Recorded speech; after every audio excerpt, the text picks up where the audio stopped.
Iarba șarpelui este o plantă nativă din Europa și Asia. Numele genului provine din greacă, echion, și înseamnă șarpe. Se mai numește popular boranță, capul viperei, ochiul mâței, viperină.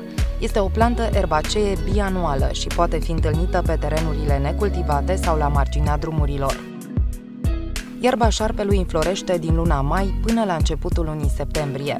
Înălțimea tulpinii sale poate ajunge până la 1 metru. Florile sunt de culoare albastră, violacee, roșie, roz sau albă.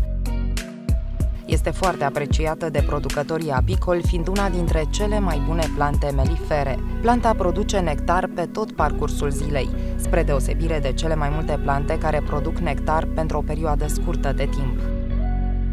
În medicina naturistă se utilizează părțile aeriene ale plantei, care se recoltează din luna iunie până în august. Planta conține potasiu, calciu, taninuri, alcaloizi, alantoină, rezină și mucilagii.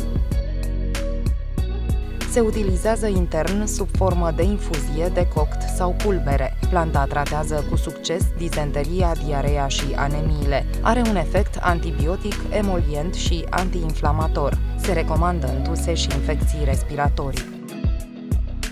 Se folosește în tratarea stafilococilor și enterobacteriilor, deoarece are o puternică acțiune antibiotică. În anemie și stări de surmenaj se consumă sub formă de ceai, decoct sau infuzie. Pulberea de iarba șarpelui are un gust specific, ușor sărat. Se administrează de 4 ori pe zi în doză de 2 grame de pudră fin măcinată, preferabil înainte de ora mesei. Pentru uz extern, în plăgi, răni superficiale, eczeme, se aplică comprese cu infuzie. Plantele medicinale pot ameliora sau trata numeroase afecțiuni, fără a produce efecte secundare. Cu toate acestea, nu este recomandat consumul acestora fără a cere sfatul medicului, mai ales dacă suferiți de o boală cronică și urmați un tratament medicamentos.